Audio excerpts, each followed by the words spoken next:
Together, that's all nines.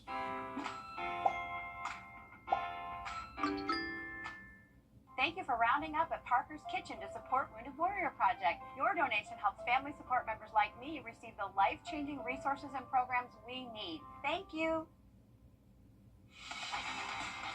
Live from Augusta, breaking news.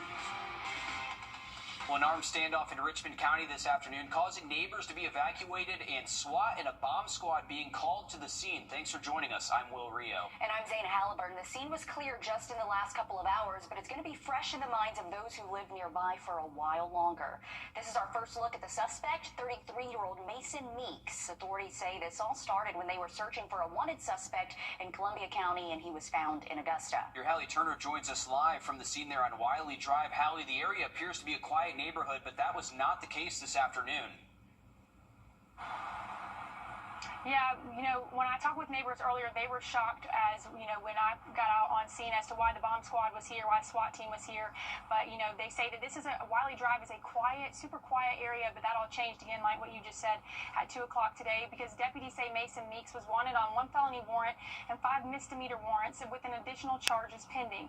And that's because of his outstanding warrants. Columbia County deputies let Richmond County deputies know they would be in the area to try and arrest him. But when things didn't go as planned for Columbia County, once they found Meeks right here on Wiley Drive.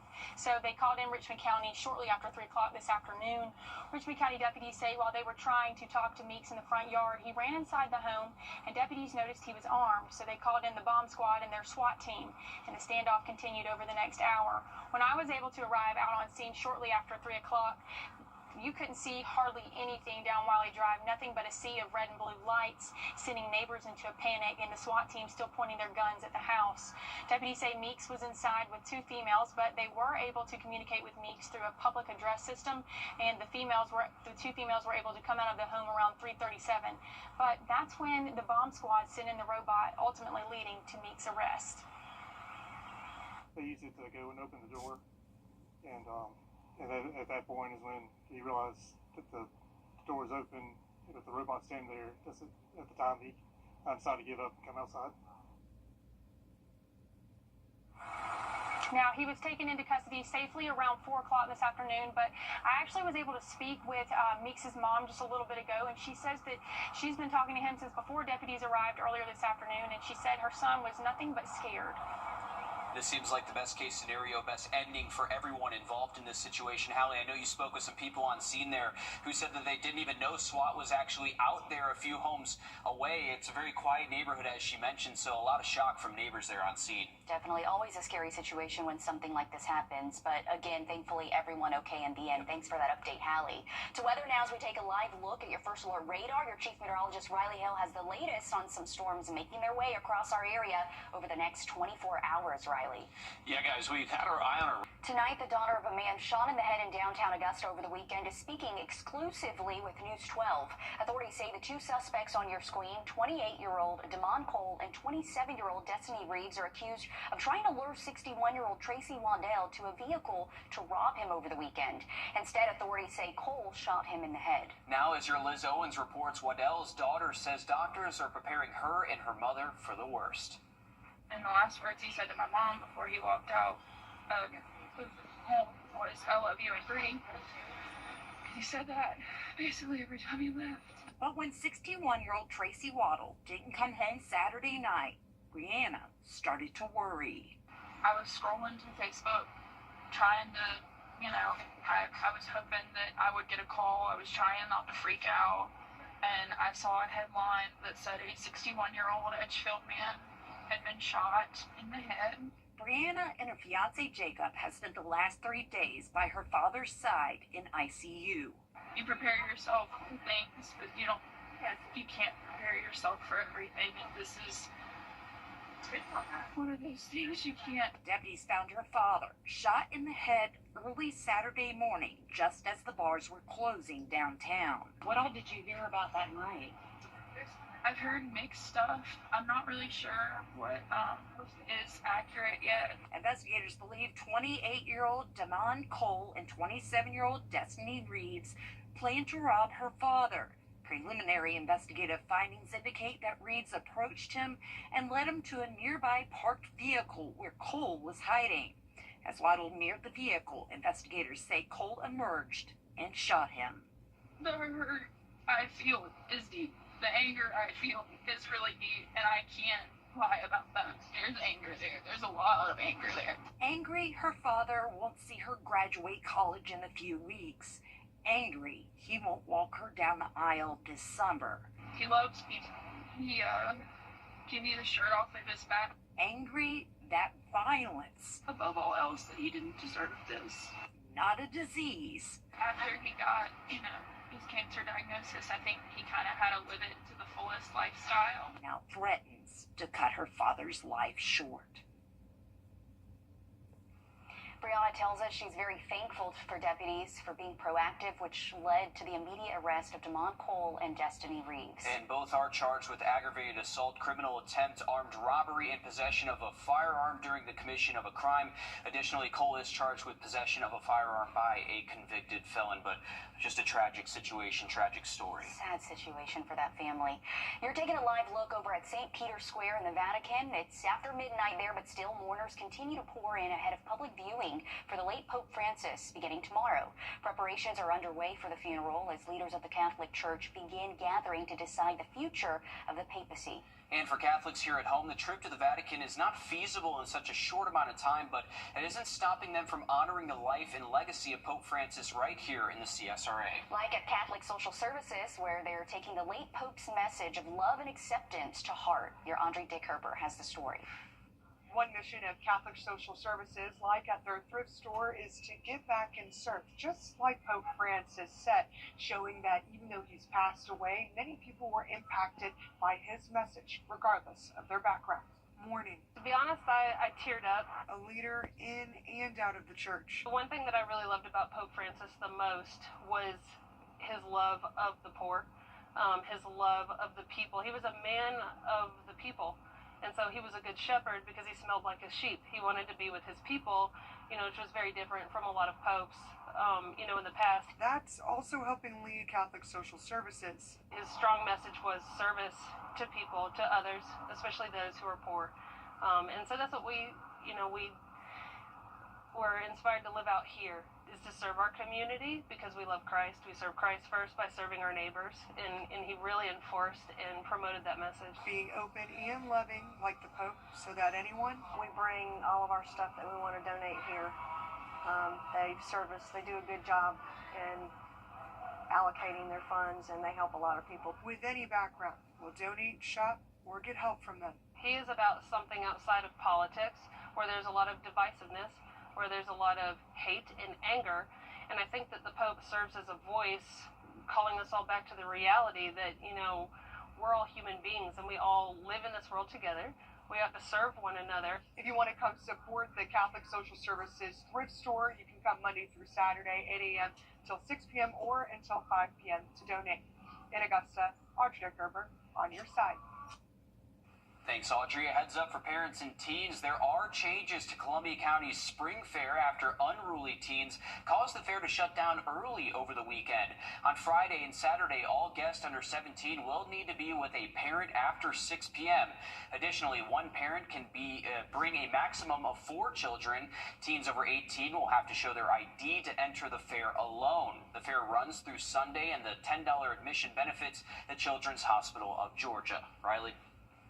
Well, only a few of us saw some beneficial rain today. More of us are going to see it over the next couple, and there actually is a low severe weather threat. Much more in the forecast coming up. Time and Temp, brought to you by your First Alert weather team.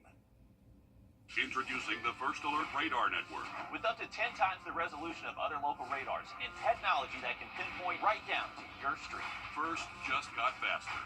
It's bow time. Warmer Saturday, but then we cool off back to seasonal averages by Sunday. All right, thanks, Raleigh. In 2021, Augusta City leaders voted to create a homeless task force. Now, 4 years later, the group is under new leadership and making big waves by going small and focusing on building relationships with each of the people that they're trying to help. They're also teaming up with the Sheriff's Office and their Street Outreach Committee to bridge the gap between law enforcement and those experiencing homelessness. Your city government reporter, Sydney Hood, joins us live in the newsroom. And Sydney walked us through what they're doing on the day-to-day to help address this seemingly never-ending problem. Twice a month, deputies with the Sheriff's Office Street Outreach Committee go to various locations across the county to build relationships with individuals experiencing homelessness. They're offering support and connecting them with resources that can help them move forward. These pictures tell a story of what's reality to some, but hidden to many. We have plenty of individuals that stay in wooded areas in South Richmond County that have no idea what's available. In the woods, deputies are not patrolling, they're asking what their needs are.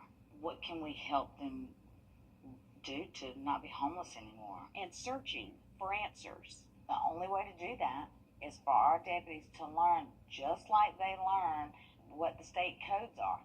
They now are very interested in learning what is available to this population. What can we do to help? It starts by reaching people where they are. At our last engagement, we actually had 2 medical students with us that actually arranged for some of our individuals to receive treatment. And of course, we have our program with the bus tickets, which, has been in existence for a while from Augusta Transit and the Salvation Army. We give them the bus tickets to make the appointment and anything else we can do to help them.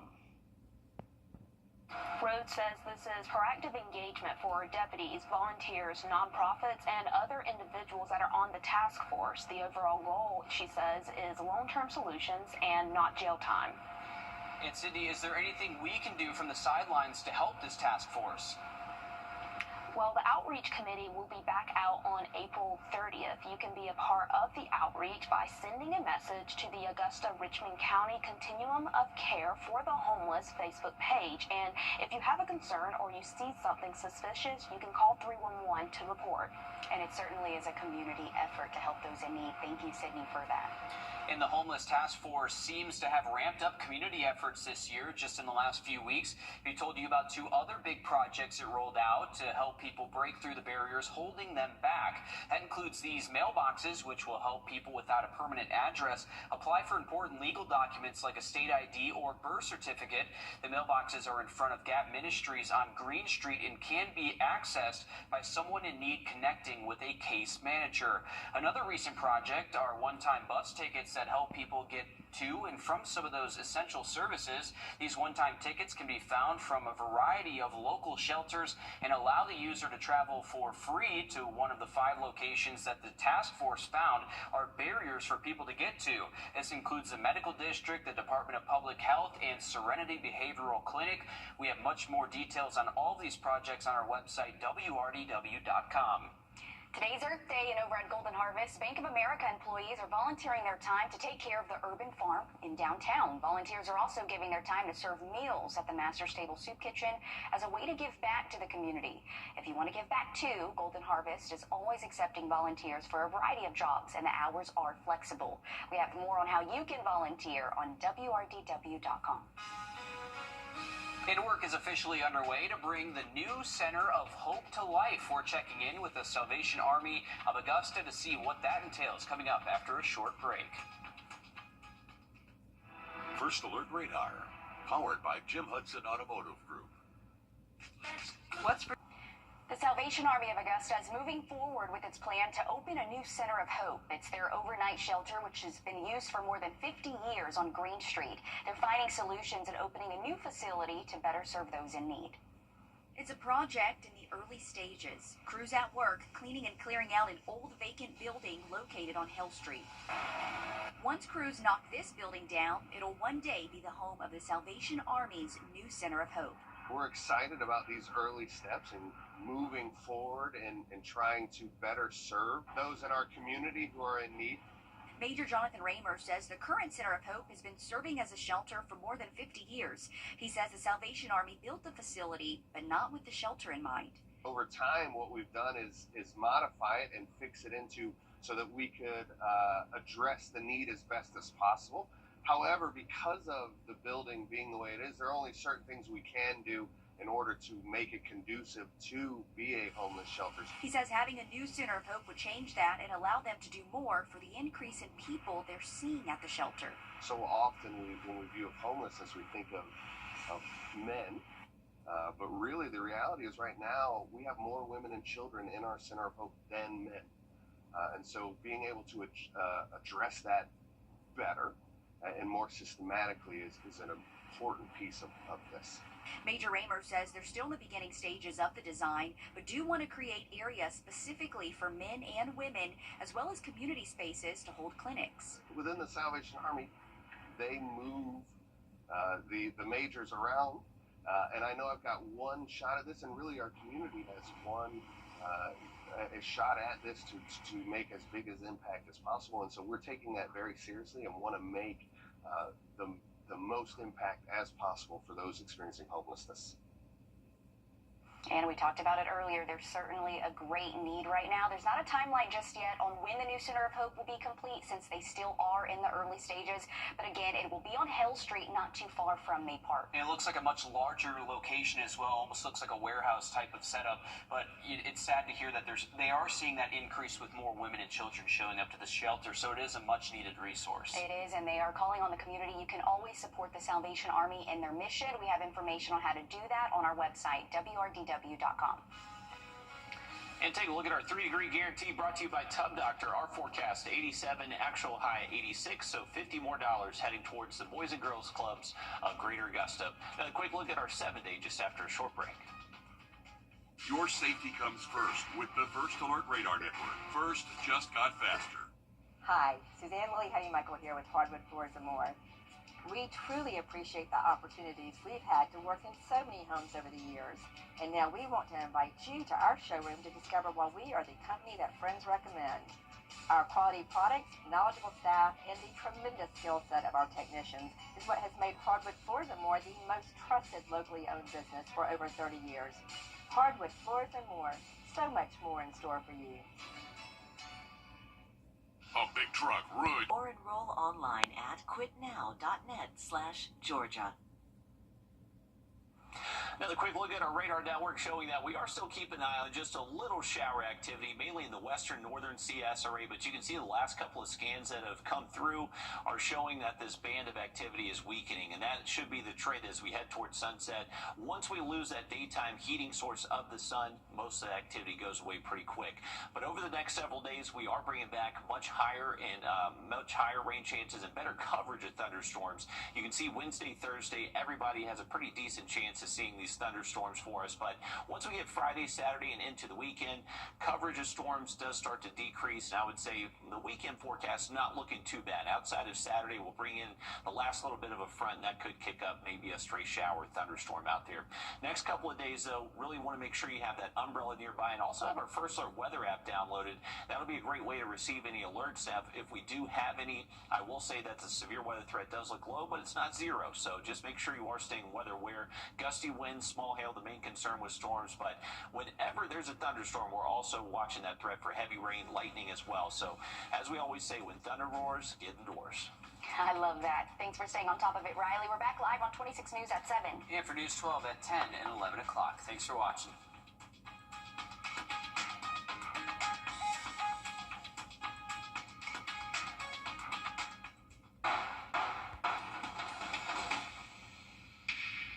You've been seeing our commercials for months, and while you've been watching homeowners across our area save their roofs and save thousands of dollars, guess what?